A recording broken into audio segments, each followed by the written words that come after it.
approach, game, having a wild life, having a big social life, being a womanizer, being a player, having a harem, whatever it is you want to do. Whatever it is you want to do, approach and the game. It's a vehicle, it's not a destination. It's a vehicle, it's not a destination. I feel like this is something that's staring everybody in the face, who's going into things like, approach and stuff and trying to improve with their skills with women. This is staring everybody in the face. And seemingly a lot of people, they either accept it but they never say anything, or they just don't get it, they don't accept it. But approach is a vehicle, it's not a destination. What do I mean by that? Well, I'm 39 years old. I did my first cold approach of any description at 15 in a nightclub when I was 15. So that's 24 years ago. And I've obviously had relationships and things in that interim, but then had periods of, living the wild night lifestyle for quite a long time. And then in the last 18 months moving over, really the last 2.5 years, but the last 18 months moving over to doing daytime approach, meeting women in the day, having these romantic adventures in the day. And this is not a sustainable way of life. I've pushed it, I think, way beyond the point of sustainability. I'm probably about 10 years past that. So, yeah, it's not really sustainable, though. It's not really sustainable. And there's a built-in paradox, even beyond just getting older and maybe your desires change. There's actually a built-in paradox to it, which again, everybody knows about, but no one knows how to handle. The point of approach is to meet somebody. You meet somebody, it's going well, great. Then what do you do? Then you're going back out to approach, because I want to get better at approach. Yeah, but what about the person you just met? Which was the entire reason you got into approach, was to meet somebody like that. Right? If you met someone like that at 18 with, no effort, I think the book, The Game, wouldn't have sold many copies, would it? There wouldn't be a manosphere and all that type of thing. You put the effort in to meet somebody, yeah? When you then meet that person, there's actually a genuine dilemma there. There's a genuine dilemma there.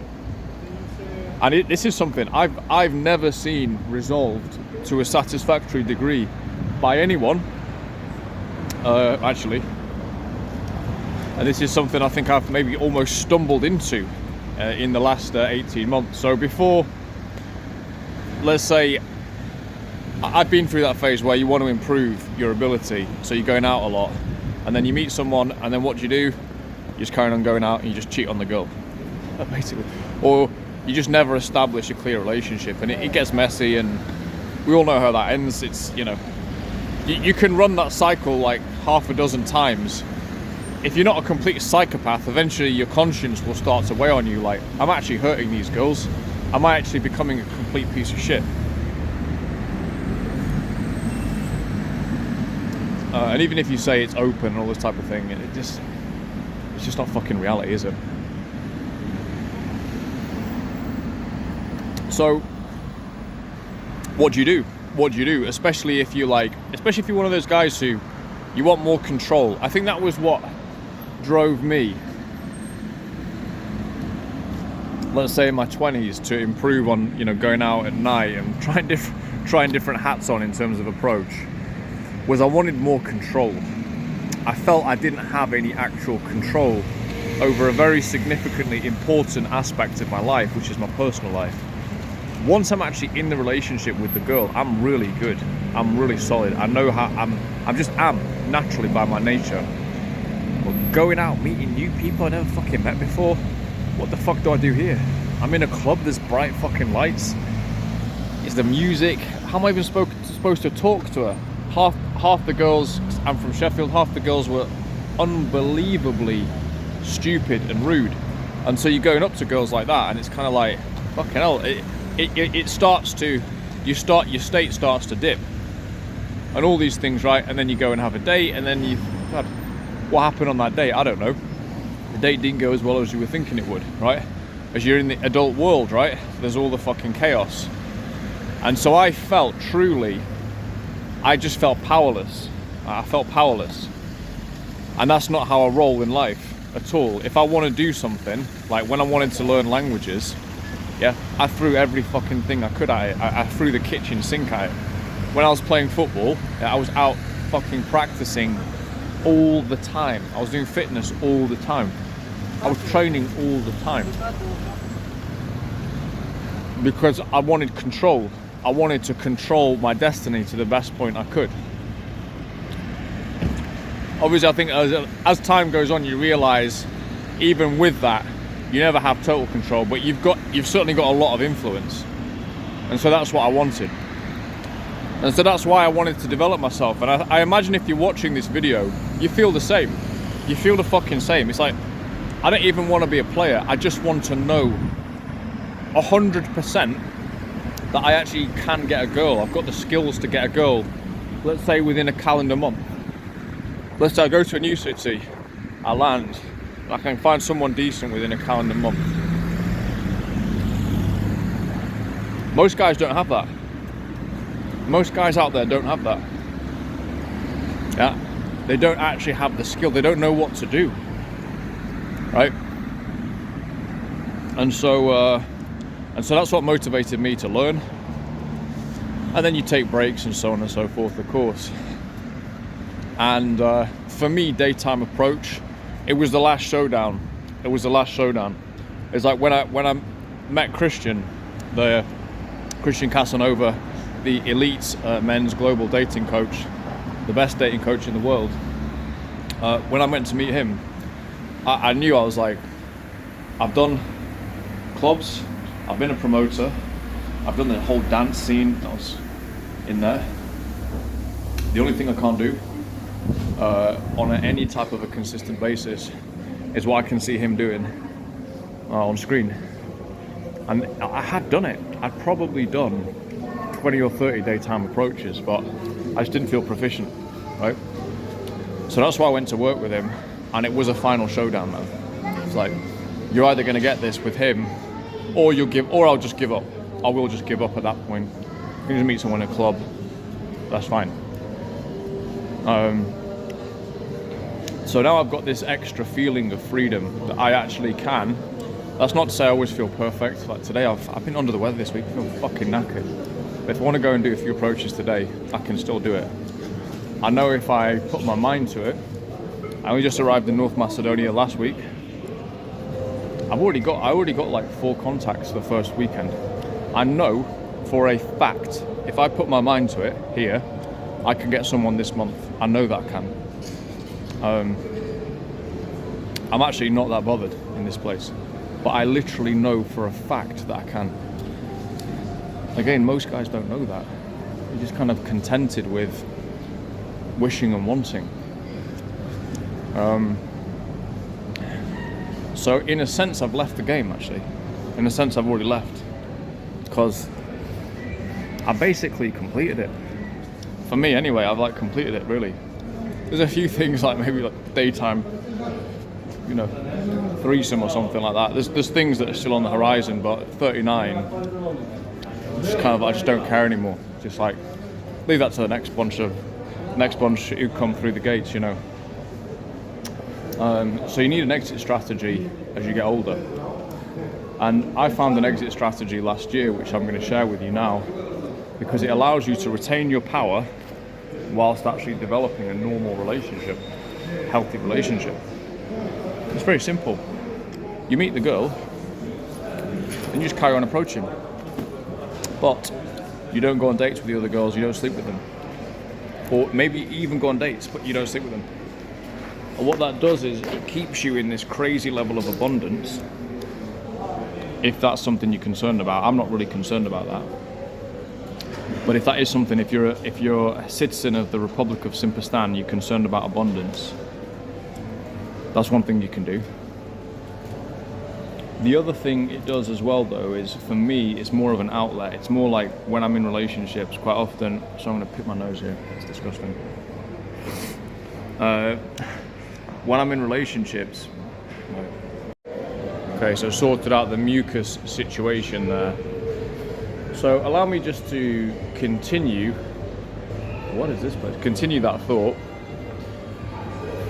Just develop that. So what approach, whilst in a relationship, did for me was it allowed me to develop my approach, daytime approach. I actually think, dude, for me, maybe I'm a slow fucking learner. I could do it quickly. I could do it on my first weekend with Christian because I had so much experience with approach.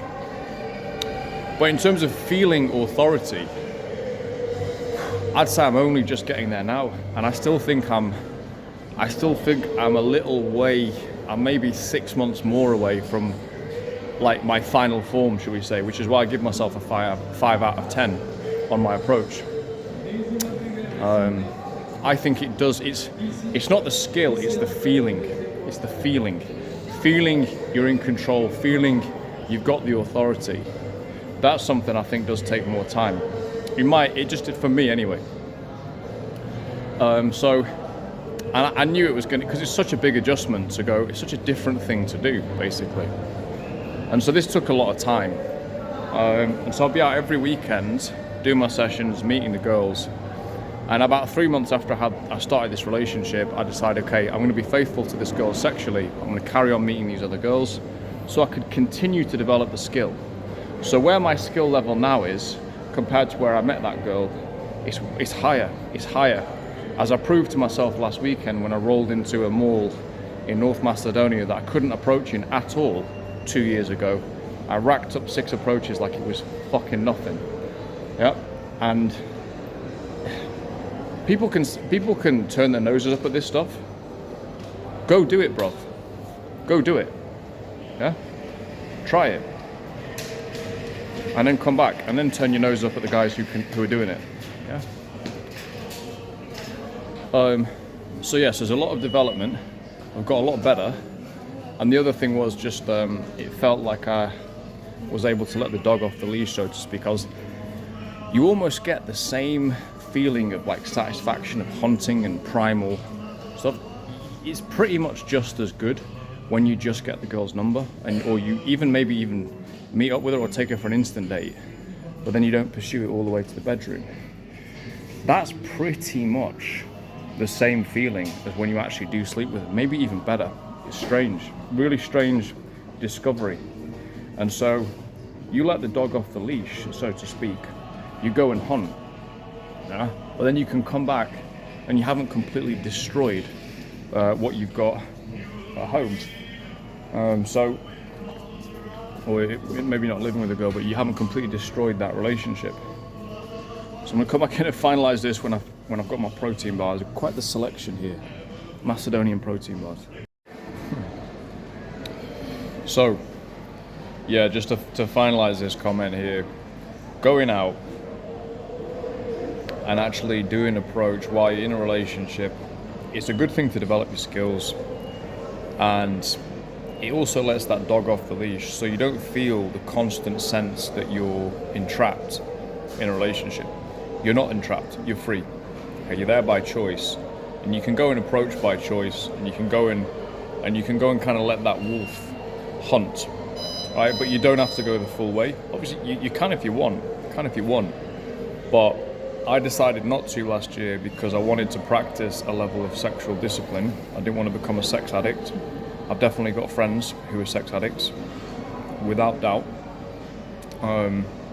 It sounds like a joke, like all types of addiction, man, they have similar outcomes. So I wanted to, as I was doing so much approach, getting a lot of numbers, I wanted to practice discipline. So that's what I did. And it worked out perfectly for me. It worked out absolutely perfectly. So you can do that. That's phase 1 of leaving the game. It's phase one of leaving the game. You're still playing, but you've already got the reward. You're just playing to practice, you know. Just a let off steam as well. There is a phase two, which is obviously when you have family and so forth, or you have such commitments in your business, for example, that you just don't even have, you don't even have time to do any approaches anywhere, or you've just got a family basically. That's another phase which I can't speak to because I'm not there, so I'm not going to talk about things I don't know about. I think just as a principle, the same principles apply. You have things that are external to the girl that you're pursuing with such vigor, as if they were like, you know, another woman in the street or whatever. You're pursuing your excellence in your business. You're pursuing your hobbies. You're writing your book. You're doing whatever you're doing. You're supporting your children. You've got external things to your woman. She knows that. So you're not going to simp over her because you've got things that are more important than her. So we'll leave things there. Reporting in, actually a very quiet Friday afternoon in this mall. It's a beautiful mall, this one, but this is the quiet one. I think probably if I go out tomorrow, probably be to the busier one. Yeah, been a long week this week. So hopefully, wait, is that one there? No. The old witch face. Batty of a goddess, face of a witch. We'll leave it there.